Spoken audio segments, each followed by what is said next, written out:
Marjorine in quarantine with Tony, Pepperoni, and Billy D.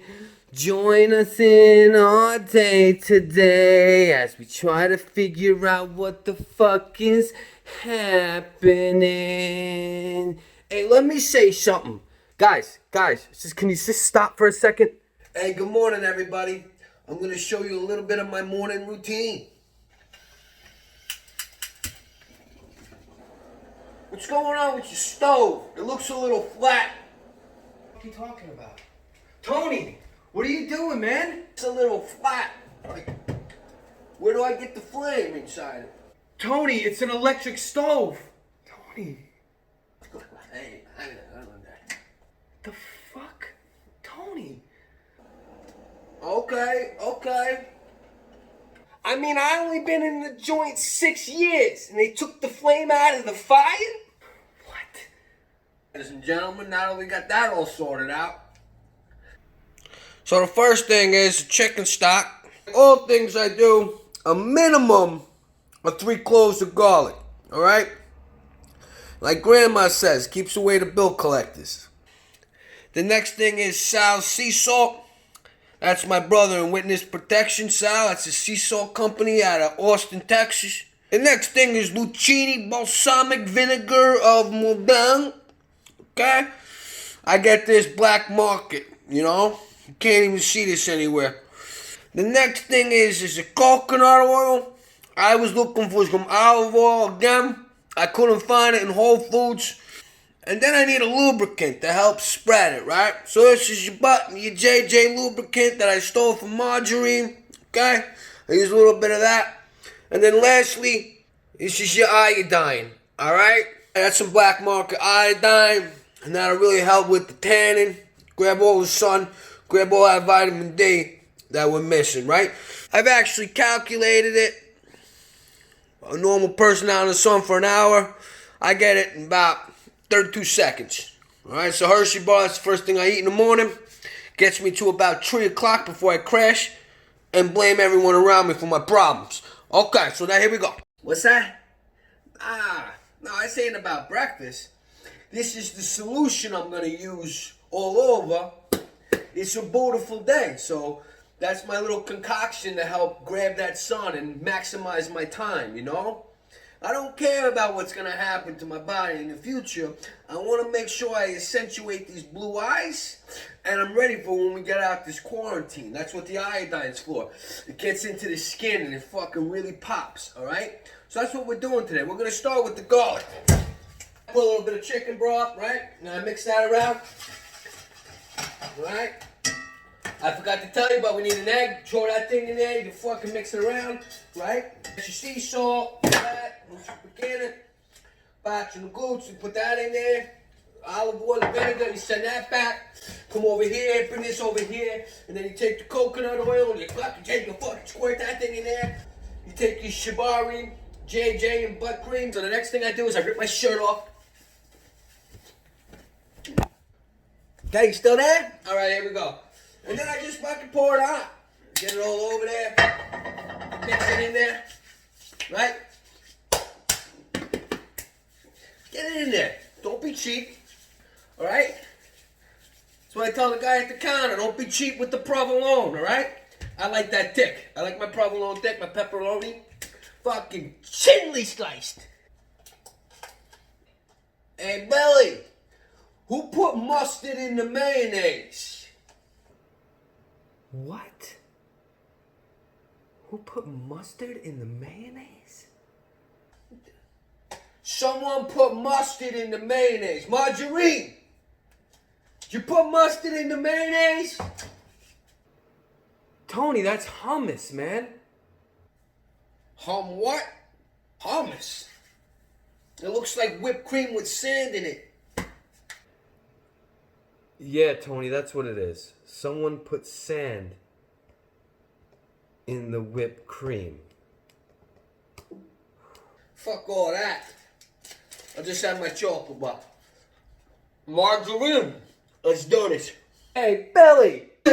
Fucking shit. I borrow your sweatshirt? It's getting a bit cold in here. Yeah, bro, you could borrow my sweatshirt, man. Fuck me. Fuck me to fuck. Thank you. Tony, it's so good to see you. It's good to see you too, Marge. Since I got out the gym, it's good. Let me ask you a question. Is Billy okay with me being here? Yeah, Tony, he's okay with you being here. It's just... Just what? It's just... You know. What? It's just, Tony, maybe you shouldn't shit with the door open. Listen, I'm not used to taking a Dolce & Gabbana with the door and walls around me, alright? I just got out the gym. A Dolce & Gabbana? A Dolce & Gabbana? A Dolce & Gabbana is what me and my friends would call a dookie while we were in the gym. Yeah, for example, my friend Louie from Newark, right? Get up from the cat table and he'd be walking away. And then my friend Chester Copperpot from Ridgefield, New Jersey, they call him that because he liked the Goonies. So Chester Copperpot screams across and goes, "Yo, Louie, where you going? You just leave the cat table." And Louie's like, "Hey, I'm taking a Dolce & Gabbana." And that helps us to understand how much time it takes for him to get back at the cat table. You know? Because even though we're in prison, we like to have manners. So, like, as I'm living here, some of those terms are gonna come out, like Dolce & Gabbana. Okay, Tony, if you're gonna do it, you might want to close the door. Because if you're using Billy's phone and you leave the door open, he's gonna see you. And that's what we're talking about, Tony. It's the little things that get Billy upset. He's pretty even-keven, you know? But, you know, shitting with the door open while you're whistling and using his cell phone is not what we're trying to accomplish here in quarantine. You know what I'm saying? Another thing, I was listening to your suntan solution class you were giving everyone. You were giving out some pretty key ingredients, if you know what I mean. What do you mean? What did I say? Tony, I'm just saying, Sal's in witness protection. So you don't want people knowing where he is, because I think that's the main thing behind witness protection, is you don't want people to find you. So broadcasting it again, putting it on Facebook, you know, you're putting your crimes on Facebook again, okay? We gotta watch about putting people's and ourselves, and I'm guilty of it, Tony, but we gotta watch putting our crimes on social media, and that's what we're trying to learn here today, Tony. With that, Marjorine. No one's gonna see this. No one's gonna see this. No one's filming this, right? What do you mean no one's filming this, Tony? There's 2 cameras set up. You helped to set one of them up, Tony. You set up your shot that you wanted from the angle from the good side. So what do you mean, is anyone filming this? You keep saying that. You've been saying that, Tony. We're filming it. Everything that you're a part of, we're gonna film. Tony, okay? I don't want to talk about that thickly cut slice of breakfast ham. He's dead to me. Dead to me. Jesus, Tony! What's wrong with you? So we have another brother in witness protection named Salvador Pescapelli. And Tell him what he changed his name to. I'll tell him, Tony. Give me a second. I can't with you. I can't even. You like my new hat? The thing, he didn't want to go into this new environment. He wanted to go like undetected, right? He already has a really Italian name, so he wanted to change it, you know, to kind of slide into society and slow way of living. And that's why he picked Salazar Mitsubishi, because he's like, no one's going to question that. So this is the thing. His name was Salvador already, right? So he just took Sal and he subliminally hid it in the name Salazar. Salazar, because he always wanted to be a czar. Oh, going because he drives a Mitsubishi. Yeah, I gotta stand up though. Just sitting down and trying to talk, my hands, my feet want to move. I just gotta add the jam. You know what I'm saying? I'm sticking and moving. And when I talk about Sal, I get heated up, you know? I get real heated up. I'm stand up. Yo, you know what? Billy, can you put me in this black and white when we do the edit? I got this glow, man. I think I got too much iodine this morning. Yeah, get me down to the black and white when you edit this joint, all right? And what's up with my hair, man? Oh, man. That looks like one of those, like, you ever see the castles with the sticks? You know what I'm saying? For the enemy? That's what that thing looks like. Holy cow. I go in the forest, I might catch something with this thing. It's getting top heavy. I don't know about that. Add another teaspoon. So listen here. And like I got the name Pepperoni, he's got a nickname too. What is it? We used to call him Crossfade. Because when he would talk, he would like crossfade out, you know? Like for example, instead of being like how like a normal person says it, like, hey Billy, you want to get a bagel and cream cheese from A&S Bagels? He'd say it like this. Yo Billy, you want to get a bagel and cream cheese from A&S Bagels? And I'd be like, what are you saying, Sal? You want to get a bagel? Just saying let's get a bagel. There's no one listening. He was always playing it like someone was tapped in. And the thing is, he got caught for saying shit, you know? But he thought the crossfade was good enough. Apparently not. What's his witness P name? Salazar, Mr. Whatever name that is.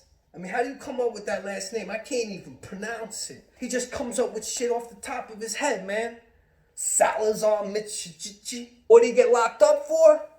He was selling cocaine to elementary school kids out there in Sheepshead Bay. On Ocean Avenue between W and X, closer to W. Yeah, he was slinging cocaine at them. But this is the thing, man. He was cutting it with Dimetap. He didn't even get caught for the cocaine. He got caught for banging down a Dimetap delivery at the Dwayne Reed on Ocean Avenue between Y and X, closer to Y. That's what he got busted on. Yeah. And they were only going to give him like a bench warrant. Like, you know, like, what do they call it? Like, just like an appearance ticket. Judge might have even thrown it away. But then this cat rats at everyone he knows. Hell yeah. He went up to the mayor. I mean, that shit went to the mayor on a bench ticket, like where he would have got away. He ratted out everyone he knew. It affected everything. The illegal shrimp trade on Mott Street in Baxter. It affected everything. It even affected the water turtle races deeper out in Brooklyn. Did everything. Yeah, the water turtle races on Nostrand. It's run by Johnny Cantaloupe. Yeah, we call him Johnny Cantaloupe because the first 9 years of his life, he thought watermelon was called cantaloupe, right? So we're in like second grade, right, at this party, like a little kid's party with like a pina colada, and then you put your hands in shit and guess it, those kind of games. So Johnny comes up to us and he's like, hey guys, you want a piece of cantaloupe? And we're like, that's not cantaloupe, that's a watermelon. So then we look at each other and it's a no-brainer. We all look, I think it was the same time. We were just like, Johnny Cantaloupe, forever